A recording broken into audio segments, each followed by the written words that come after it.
नागरिक शास्त्र या राजनीतिक विज्ञान पार्ट 2 जो 10वीं वर्ग की पुस्तक है जिसे सिविक्स भी कहते हैं उसके बारे में अध्यापन करने जा रहा हूँ। सबसे पहले मैं अपना परिचय दूं। मेरा नाम श्यामदेव राय है। मैं +2 विद्यालय पलौंदिया प्रखंड बिरनी जिला गिरिडीह के अंतर्गत सामाजिक विज्ञान का शिक्षक हूँ। आज बच्चों जिस विषय में हम लोग पढ़ने जा रहे हैं उस विषय का नाम है सत्ता की साझेदारी। सत्ता की साझेदारी ये अध्याय 1 है आपकी पुस्तक में, एनसीईआरटी की पुस्तक में, सिविक्स विषय में, नागरिक शास्त्र विषय में, जिसे राजनीतिक विज्ञान भी कहते हैं। तो ये भाग 2 के अंतर्गत आता है। और जैसा कि आप जानते हैं बच्चों कि हमें राजनीति के बारे में जानकारी इसलिए जरूरी है क्योंकि देश की स्थिति क्या है, विश्व की स्थिति क्या है, ये हम लोग अच्छी तरह से जान पाते हैं। जैसा कि आप जानते होंगे कि हमारे यहाँ ये कहावत है कि history politics is the root and history is the fruit, यानी आज का जो राजनीति है वो कल का इतिहास है। तो बच्चों सबसे पहले हम लोग अपने विषय वस्तु पर लौटते हैं। जो विषय है वो है सत्ता की साझेदारी। सत्ता की साझेदारी, सत्ता की साझेदारी। जैसा कि आप जानते हैं कि सत्ता का मतलब होता है शासन। हम लोग हर कोई व्यक्ति शासन में भाग लेना चाहते हैं, चाहे किसी भी देश की बात हो। विश्व में अलग अलग देशों में अलग अलग प्रकार का शासन व्यवस्था है। जैसा कि जानते हैं कि विश्व के अधिकतर देशों में लोकतांत्रिक शासन की व्यवस्था है। लोकतांत्रिक शासन व्यवस्था में क्या होता है कि जनता अपने प्रतिनिधियों को चुनने का अधिकार पाती है और जनता में से ही लोग जो है चुन करके जाते हैं। जैसा कि आपने सुना होगा कि अमेरिका के पूर्व राष्ट्रपति अब्राहम लिंकन ने कहा था कि democracy is the administration of the people by the people and for the people, कि प्रजातंत्र जनता के द्वारा और जनता के लिए शासन है। तो इससे जाहिर होता है कि प्रजातंत्र में जो मुख्य भूमिका होती है वो जनता की होती है। जनता ही हमें ये स्पष्ट करती है कि हम किसको चुनने जा रहे हैं, किस व्यक्ति को शासक के रूप में चुनने जा रहे हैं। तो सत्ता की साझेदारी नामक जो ये चैप्टर है, जो ये अध्याय है, उसमें मैं बताना चाहता हूँ बच्चों कि इसमें 2 देशों की कहानी है। एक है श्रीलंका और दूसरा है बेल्जियम। जैसा कि आप जानते हैं कि श्रीलंका जो देश है वो हमारे भारत के दक्षिणी हिस्से में, भारत के दक्षिणी पार्ट में, यानी कहने का मतलब कि भारत का जो हमारा अंतिम सीमा है तमिलनाडु और उसके बाद ये श्रीलंका दक्षिणी क्षेत्र में स्थित है। श्रीलंका एक टापू देश है जो आप जानते हैं कि हिंद महासागर के बाद है और इस देश की आबादी लगभग 2 करोड़ है, यानी हमारे देश के हरियाणा राज्य के बराबर इसकी आबादी है। तो जैसे कि हम लोग जानते हैं कि श्रीलंका में जो मुख्य रूप से देखा गया है वहां पर 2-3 तरह के जाति धर्म के लोग रहते हैं और प्रायः आपस में कोई न कोई बात को लेकर के इनमें उलझन होता ही रहता है। जहां तक हम जानते हैं कि श्रीलंका जो देश है उसकी लगभग 74% आबादी सिंघलियों की, वहां के मूल निवासी माने जाते हैं सिंघली, जिनकी की आबादी लगभग 74% है और ये सिंघली भाषा बोलते हैं। ये बौद्ध धर्म को मानते हैं और दूसरी तरफ जो अल्पसंख्यक वहां लोग हैं उसमें तमिल लोग आते हैं और तमिलों की आबादी लगभग 18% है, जिसमें वहां भी तमिल में भी 2 प्रकार के लोग हैं। एक जो मूल रूप से वहां के रहने वाले तमिल हैं, जिनकी की आबादी 13% है, और 5% आबादी वैसे तमिलों की है जो भारत से गए थे, वहां पर बागानों में काम करने के लिए गए थे और वहीं पे वो बस गए। वहां बस जाने के बाद वो धीरे धीरे रोजी रोजगार के लिए शिक्षा, भाषा, संस्कृति, शासन, प्रशासन और सभी क्षेत्रों में अपना समान अधिकार प्राप्त करना चाहते थे। जैसा कि आप जानते हैं बच्चों कि हर किसी को कहीं न कहीं काम करने के लिए, बेहतर अवसर की तलाश के लिए दूसरे देशों में जाना पड़ता है।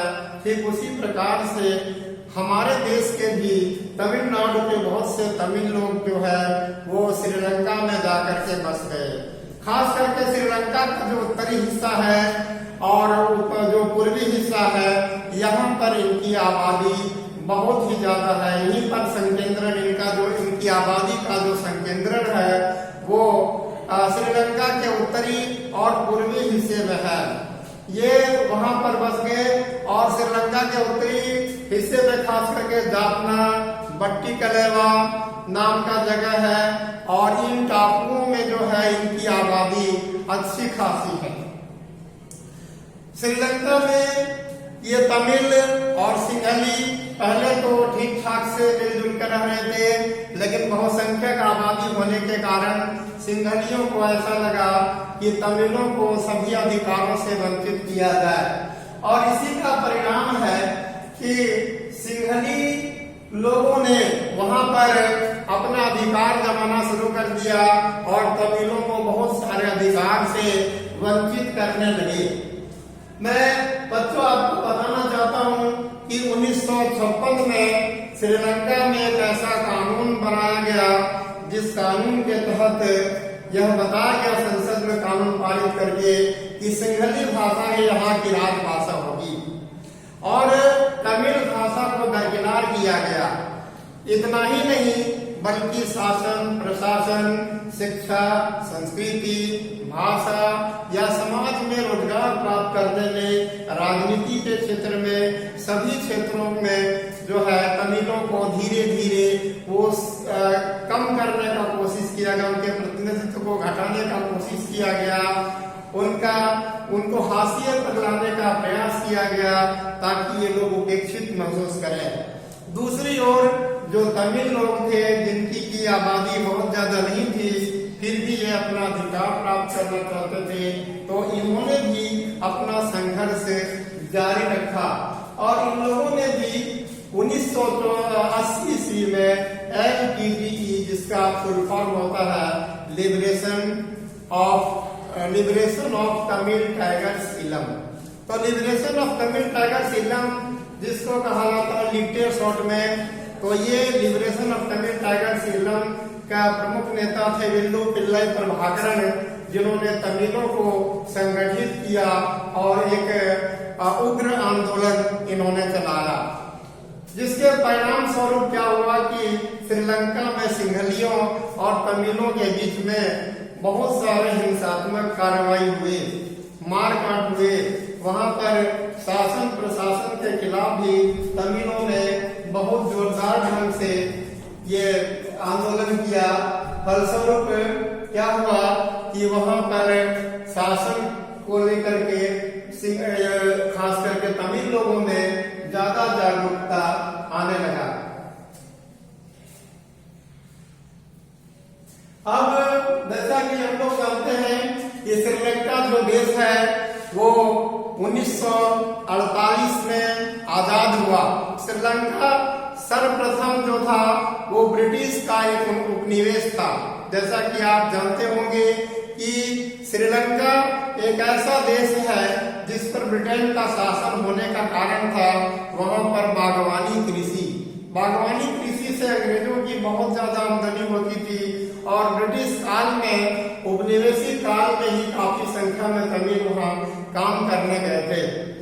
और श्रीलंका में भी आजादी की लड़ाई लंबे समय से होने लगी और अंततः 1948 में श्रीलंका एक स्वतंत्र देश के रूप में अस्तित्व में आया। श्रीलंका की आजादी के बाद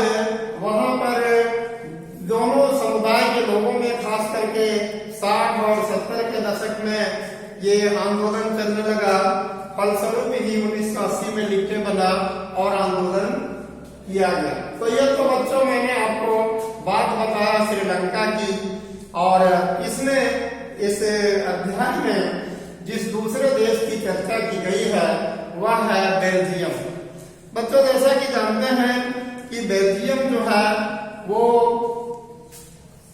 यूरोप का एक देश है, और इसके आसपास के देश में जर्मनी है और नीदरलैंड है। तो ऐसे देश के बीच में ये आसपास में बसा हुआ है। और जर्मनी का और बेल्जियम की राजधानी जो है उसका नाम है ब्रुसेल्स। बेल्जियम की राजधानी ब्रुसेल्स। बेल्जियम देश में जो जिस प्रकार के जातीय समूह रहते हैं वहां पे उनमें 59% यानी 59% फ्लेमिश लोग रहते हैं, 40% बेलोनिया फ्रेंच रहते हैं, इसके 1% आबादी अन्य भाषा फ्रेंच भाषी लोगों का है। और जैसा कि हम देखते हैं कि बेल्जियम की जो राजधानी है वो ब्रुसेल्स है। बेल्जियम में भी दोनों समुदायों के बीच में अक्सर लड़ाई होती थी, और लड़ाई का मुख्य कारण है बहुसंख्यकवाद। बेल्जियम में ज्यादातर ईसाइयों का जो था वो बहुमत था, और उनकी संख्या ज्यादा थी, और वो चाहते थे कि वहां पे जो अल्पसंख्यक जो फ्रेंच भाषी लोग हैं उनके ऊपर उनका वर्चस्व बना रहे। मुख्य रूप से वहां पर जो है वो वर्चस्व की लड़ाई थी। सत्ता के बंटवारे का वहां कोई बात ही नहीं था। बहुत ज्यादा आंदोलन होता था, और 59% फ्लेमिश जो थे वो डच भाषा का प्रयोग करते थे, जबकि 40% जो बेलोनिया लोग थे वो फ्रेंच भाषा का प्रयोग करते थे। और वहां पर जब आंदोलन जातीय आंदोलन जोरदार होने लगा तो 1970 से लेकर के 1993 के बीच बेल्जियम के संविधान में 4 संशोधन हुए, और उस संशोधन का मूल जो कारण था वो था कि सत्ता जो है वो बराबर ढंग से दोनों समुदाय के लोगों को मिले, सत्ता में इनको साझेदारी मिले। इसके लिए समझौता हुआ, और समझौते के फलस्वरूप यह निर्णय लिया गया कि सत्ता में समान रूप से साझेदारी दी जाएगी। वहां जो देखा गया उसमें कि ब्रुसेल्स जो शहर था वहां पर दोनों समुदायों के लोग जो है मिलजुल करके रहते थे। और ब्रुसेल्स एक ऐसा बढ़िया शहर है, विकसित शहर है, और यूरोपीय समुदाय जो आप जानते हैं कि व्यापार के लिए एक संगठन बना यूरोप में, यूरोपीय समुदाय जिसमें यूरोप के बहुत से देश शामिल हैं। तो उस यूरोपीय समुदाय के दौरान क्या हुआ कि वहां पर उसका मुख्यालय यूरोपीय समुदाय का ब्रुसेल्स में बनाया गया।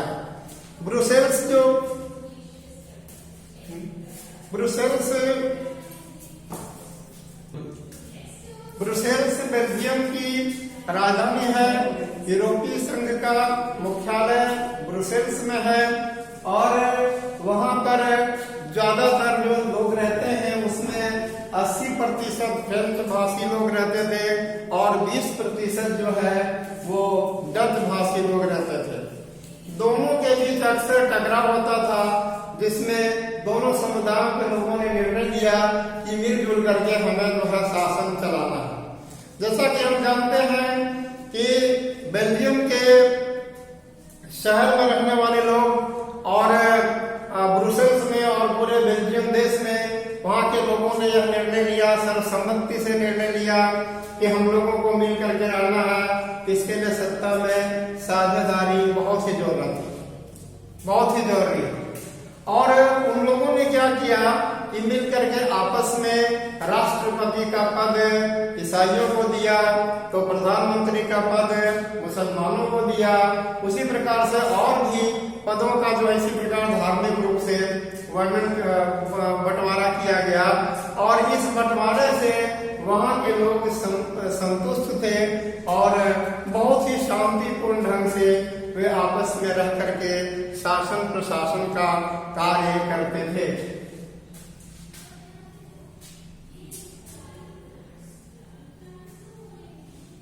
बच्चों, जैसा कि हम लोग जानते हैं कि खलील की उलझन इसी अध्याय का हिस्सा है, जिसमें बताया गया है कि खलील लेबनान देश में लेबनान की राजधानी बैरूत में रहता था। बैरूत शहर में बहुत मिलजुल करके लोग रहते थे, चाहे ईसाई हो चाहे मुस्लिम हो, वो आपस में मिलजुल करके रहते थे। परंतु जब भी कोई धार्मिक विवाद होता था या गृह युद्ध होता था तो उसमें आपस में लड़ाई होती थी। इसी लड़ाई की परिणति थी कि खलील के जो चाचा थे वो गृह युद्ध में मारे गए। खलील के साथ सबसे बड़ी मुसीबत थी कि उसके जो पिता थे वो ऑर्थोडॉक्स क्रिश्चियन थे, ईसाई थे, और उसकी माता सुन्नी मुसलमान।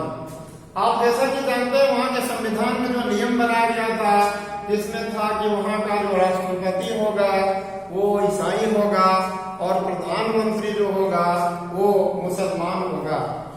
इस नजरिए से अगर देखा जाए तो खलील ना तो पूरी तरह मुसलमान था और न ही पूरी तरह ईसाई था, जिसके कारण उसके मन में ये हमेशा उलझन होती थी कि हम लोग कैसे क्या करेंगे, कैसे मैं उतने बड़े सर्वोच्च पद पर पहुंच पाऊंगा, संभव हो पाएगा या नहीं। ये देश का जो संविधान है उसके अनुसार तो नहीं लगता कि मैं राष्ट्रपति या प्रधानमंत्री बन पाऊंगा। तो देश का जो सर्वोच्च पद राष्ट्रपति है, क्योंकि वह सिर्फ ईसाइयों के लिए रिजर्व था, आरक्षित था, इसलिए खलील के लिए उलझन थी कि वह राष्ट्रपति नहीं बन सकता था। खलील चाहता था कि सत्ता में साझेदारी निष्पक्ष रूप से होनी चाहिए और इस सर्वोच्च पद में किसी जाति के लिए आरक्षण का होना बिल्कुल गलत बात है। कोई भी व्यक्ति जो योग्य हो, जिसके अंदर काबिलियत है, जिसके अंदर योग्यता है, चाहे वह किसी भी धर्म, जाति, भाषा और संस्कृति से संबंध रखते हैं, उनको उसमें भाग लेने का अधिकार होना चाहिए, सर्वोच्च पद पर पहुंचने का अधिकार होना चाहिए। ये बिल्कुल गलत बात है। तो खलील इसी उलझन में परेशान रहता था, क्योंकि वहाँ के संविधान के अनुसार उसे सर्वोच्च पद पाना उसके लिए सही नहीं लग रहा था।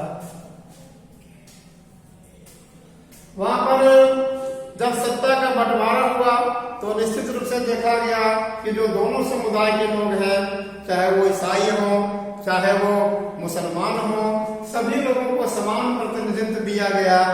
राष्ट्रपति का पद हो, प्रधानमंत्री का पद हो, सदन के अध्यक्ष का पद हो, विपक्ष के नेता का पद हो, चाहे उपराष्ट्रपति का पद हो, सभी में सभी धर्मों के लोगों को समान रूप से प्रतिनिधित्व दिया गया, ईसाइयों को भी, मुसलमानों को भी, जिसके कारण वहाँ के लोग इस प्रकार की सत्ता की साझेदारी से संतुष्ट थे। हालांकि ब्रुसेल्स शहर में जो मुसलमानों की आबादी है वो पहले कम थी, लेकिन धीरे धीरे वह वहाँ के ईसाइयों की आबादी से भी ज्यादा हो गई। परिणाम स्वरूप ऐसा हुआ कि ऐसा हुआ कि मुसलमानों की आबादी बहुत ज्यादा बढ़ गई, लेकिन फिर भी वो आपस में मिलजुल करके रहते थे। उनके अंदर किसी प्रकार का कोई भेदभाव नहीं था। इसका स्पष्ट अर्थ है कि वहाँ के लोग इस बात को स्वीकार कर चुके थे कि अगर सत्ता में साझेदारी करना है तो मिलजुल कर रहने में ही, शांति प्रिय रहने से ही देश की प्रगति हो सकती है। और दोनों समुदायों के बीच जो शांति हुआ उससे उस देश की, ब्रुसेल्स की प्रगति जो है वो बहुत ज्यादा हुई। अब हम लोग दोनों की अगर तुलना करें, अगर बेल्जियम और श्रीलंका की तुलना करें तो दोनों की स्थिति बिल्कुल है विपरीत है।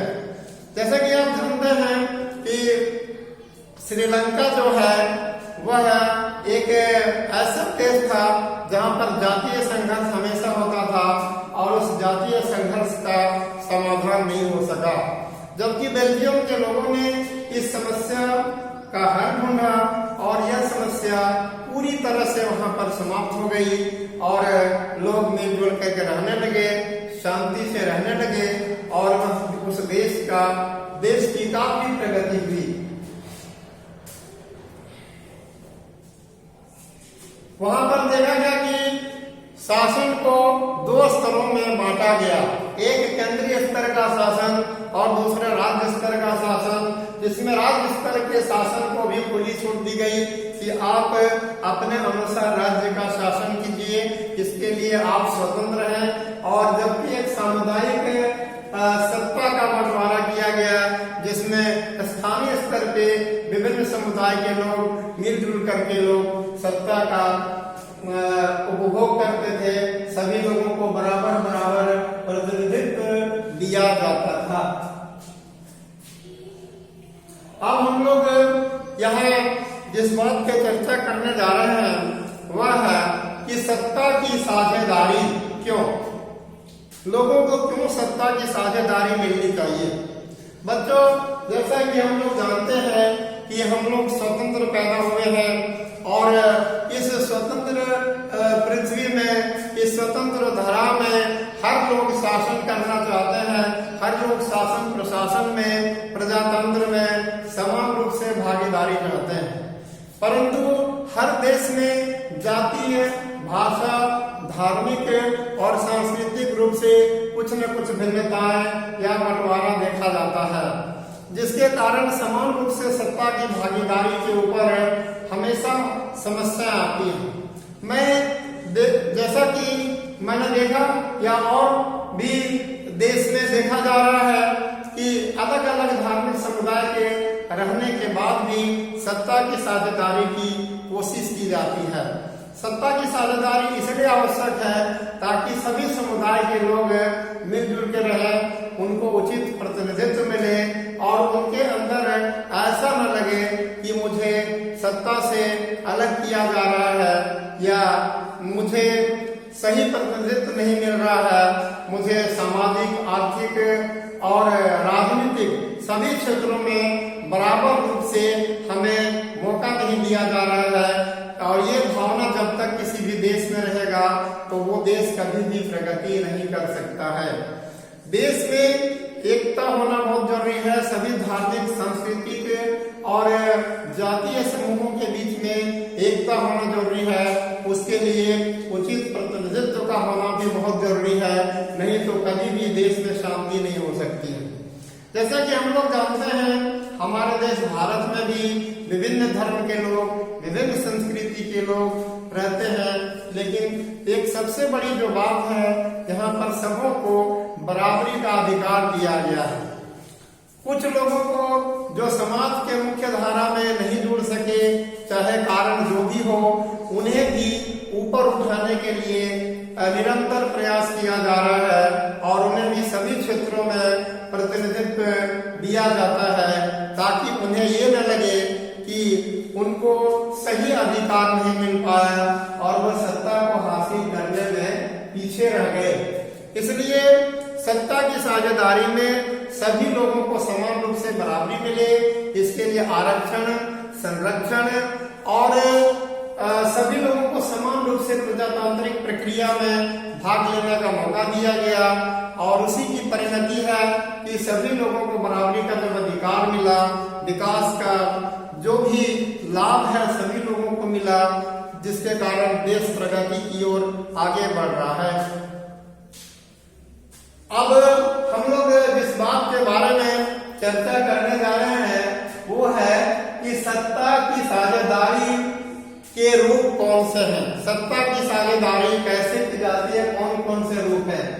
जैसा कि हम लोग जानते हैं कि सत्ता के जो साझेदारी के रूप हैं उसमें मुख्य रूप से सरकार के जो 3 अंग होते हैं, विधायिका, कार्यपालिका और न्यायपालिका।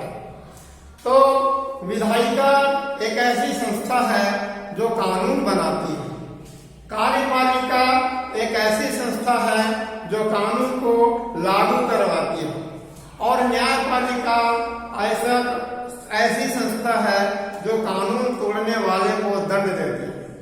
जैसा कि बच्चों आप जानते हैं कि सरकार के ये जो 3 अंग हैं, इन 3 अंगों में जो न्यायपालिका है स्वतंत्र और निष्पक्ष होता है, जबकि न्यायपालिका का सृजन कार्यपालिका के द्वारा किया जाता है।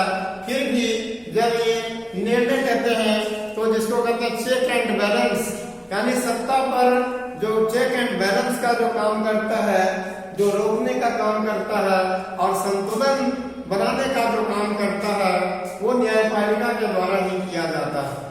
विधायिका एक ऐसी संस्था है जिसके द्वारा लोग विधेयक या कानून बनाते हैं और उस कानून को लागू करने की संपूर्ण जिम्मेवारी कार्यपालिका की होती है। कार्यपालिका से सीधा हमारा तात्पर्य है कि कानून को पालन करवाना, जो कानून बनाया गया है हमारे देश या संसद के द्वारा, उस कानून का पालन करवाना। तो कार्यपालिका के बाद जो तीसरी संस्था है, जो महत्वपूर्ण संस्था है, उसका नाम है न्यायपालिका। न्यायपालिका का काम है यदि विधायिका कार्यपालिका के द्वारा जो कानून बनाया गया और जो कानून को पालन करवाने की प्रक्रिया में अड़चन दिया गया, उसमें न्यायपालिका स्वतंत्र और निष्पक्ष रूप से न्याय देती है ताकि देश की जो सत्ता है वो सुचारू रूप से चलाया जा सके। तो जो सत्ता की साझेदारी में जिस बात पर विशेष जोर दिया गया वह यह था मुख्य रूप से कि सभी लोगों को बराबरी का अधिकार मिले, राजनीति के क्षेत्र में भी, शिक्षा के क्षेत्र में भी, शासन के क्षेत्र में भी, और भाषा, संस्कृति और शिक्षा को आगे बढ़ाने का समुचित प्रतिनिधित्व लोगों को मिले सभी क्षेत्रों में, यह मुख्य रूप से देखा गया। शासन में भागीदारी बढ़ाने के लिए सभी लोगों को ये मौका दिया गया कि ताकि वो अपनी क्षमता के अनुसार, अपनी योग्यता के अनुसार अपना विकास कर सके और जो है देश की शासन व्यवस्था को आगे बढ़ाने के लिए कोशिश कर सके।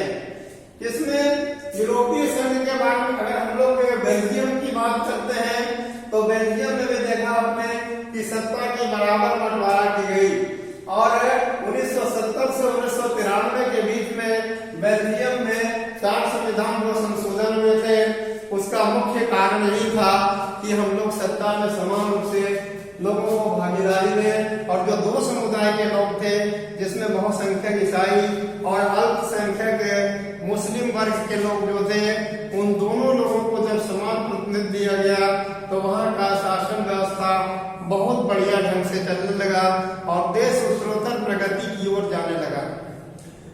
इसी का यह नतीजा क्या था कि जब यूरोपीय संघ बना तो यूरोपीय संघ में मुख्य रूप से ब्रुसेल्स को उसका मुख्यालय चुना गया और ब्रुसेल्स को जो मुख्यालय चुना गया उसकी सबसे बड़ी वजह यह थी कि उस देश में शांति व्यवस्था बढ़िया से था और वो शहर बहुत आगे विकसित हो गया और बहुत ज्यादा विकसित होने के कारण वहाँ का शासन व्यवस्था बढ़िया से चलने लगा और सभी लोगों को बराबरी का अधिकार दिया गया। अब हम लोग जिस बात पे गौर करेंगे कि सत्ता की साझेदारी जो लोगों को मिलती है उसका क्या लाभ होता है, किन किन क्षेत्रों में मुख्य रूप से सत्ता की साझेदारी की जरूरत है। देखते हैं हम लोग जितनी भी हमें स्वतंत्रताएं मिलती है वो तमाम स्वतंत्रताओं से ही लोगों के व्यक्तित्व का विकास होता है। सत्ता की साझेदारी का व्यक्तित्व के विकास के साथ चोली दामन का संबंध है। अगर लोगों को सत्ता की साझेदारी नहीं मिलेगी तो वो विकास नहीं कर पाएंगे, चाहे वह शिक्षा का क्षेत्र हो, जीवन यापन या रोजगार का क्षेत्र हो, राजनीति का क्षेत्र हो, शासन प्रशासन का क्षेत्र हो, सभी क्षेत्रों में हमें उचित प्रतिनिधित्व मिलना आवश्यक है। अगर हम हमारे देश में या किसी भी देश में अल्पसंख्यकों को या जिनकी संख्या कम है उनको नजरअंदाज किया जाएगा, तो धीरे धीरे उनके अंदर असंतोष की ज्वाला भड़केगी और वह निश्चित रूप से उस देश की एकता और अखंडता के लिए प्रश्न चिन्ह बना रहेगा। इसलिए जिस किसी भी देश में ऐसी समस्या आती है सत्ता की साझेदारी के बारे में, तो वहां आपस में मिलजुल करके सभी समुदाय के लोगों को चाहिए कि वो एक ऐसी शासन व्यवस्था बनाए जिसका कि वहां के लोगों पर दूरगामी प्रभाव पड़े, वहां आर्थिक, सामाजिक और राजनीतिक क्षेत्रों में विकास करने का मौका मिले, लोगों को अपने व्यक्तित्व का विकास करने का मौका मिले, तभी जाकर के हम एक बेहतर समाज की कल्पना कर सकते हैं। बच्चों, अब मैं आपसे बताना चाहता हूं कि जो श्रीलंका जो देश है, जो भारत के दक्षिणी भाग में स्थित है, वहां पर जो तमिलों की आबादी थी, वह आबादी काफी असंतुष्ट थी। उनको उचित प्रतिनिधित्व नहीं दिया जाता था, जिसके कारण उन लोगों ने आंदोलन किया था और आंदोलन इतना हिंसक हो गया था कि वहां के राजनेता के ऊपर कई बार हमले किए गए तमिलों के द्वारा और कई बार तमिलों ने मानव बम के रूप में काम किया और कई महत्वपूर्ण नेताओं पर हमले भी किए। दोनों के बीच, सिंघलियों के बीच और तमिलों के बीच कटुता बढ़ती गई। फलस्वरूप वहां जो है आपस में तालमेल, मेलजोल में काफी दिक्कत हुई और आज भी यह समस्या बनी हुई है, क्योंकि वहां की सरकार ने इसके लिए कोई ज्यादा जोर नहीं दिया। परिणाम स्वरूप ये समस्या आज भी समाधान नहीं हो पाया। जहां तक बात है, आपको मैं कुछ जो नए बात हुए वहां पे श्रीलंका में, उसके संबंध में बताना चाहूंगा कि हमारे जो प्रधानमंत्री थे श्री राजीव गांधी, स्वर्गीय राजीव गांधी, उन्होंने भी श्रीलंका की समस्या के समाधान के लिए प्रयास किया। वहां के राष्ट्रपति के द्वारा यह निवेदन किया गया था कि श्रीलंका में शांति स्थापित की जाए और हमारे प्रधानमंत्री के लिए, जिसमें तमिलों के ऊपर जो उग्रवादी संगठन थे तमिल वहां पे, उनके ऊपर हमले किए गए, उनको निपटने के लिए प्रयास किया गया, जिसमें हमारी सेना का भी नुकसान हुआ और काफी संख्या में वहां पे जो तमिल उग्रवादी थे वो मारे भी गए थे, जिसके कारण तमिल समुदाय के लोग और लिप्टे के लोग बहुत ही असंतुष्ट थे और उन्होंने इसका बदला लेने के लिए अवसर तलाशना शुरू कर दिया। 1991 के लोकसभा चुनाव के दौरान जब हमारे प्रधानमंत्री राजीव गांधी तमिलनाडु में एक चुनाव प्रचार में गए थे, उसी दौरान वहां पर लिप्टे लिबरेशन ऑफ तमिल टाइगर्स इलम के आतंकियों के द्वारा मानव बम के रूप में उन पर हमला किया गया और उस समय उनकी मृत्यु हो गई। तो जैसा कि जानते हैं कि जब भी कोई समस्या इस प्रकार की उग्र समस्या आती है, उग्रवादी समस्या आती है, तो इसमें हमको बहुत ज्यादा बलिदान देना पड़ता है। इसलिए बच्चों, हमें हमेशा शांति का मार्ग अपनाना चाहिए ताकि मिलजुल कर रहे सभी लोगों को सत्ता में भागीदारी मिले और देश में शांति हो, क्योंकि जानते हैं कि जब शांति होगी तभी हम देश का समुचित ढंग से विकास कर पाएंगे और देश हमारा आगे बढ़ेगा। इसी के साथ मैं अपने क्लास को समाप्त करता हूं। धन्यवाद।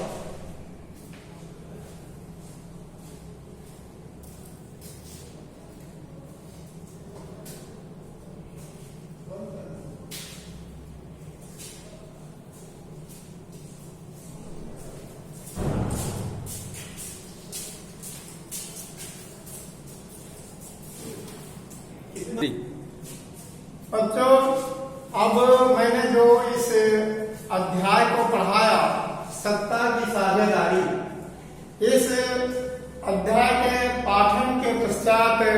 मैं आप लोगों को कुछ प्रश्न दे रहा हूं, जिसे आप तैयार कर लें, इसके उत्तर तैयार कर लें, ताकि आगामी परीक्षाओं में आपको काम आए और आप बेहतर अंक हासिल कर सकें। तो मेरा पहला प्रश्न है कि सत्ता की साझेदारी क्यों आवश्यक है।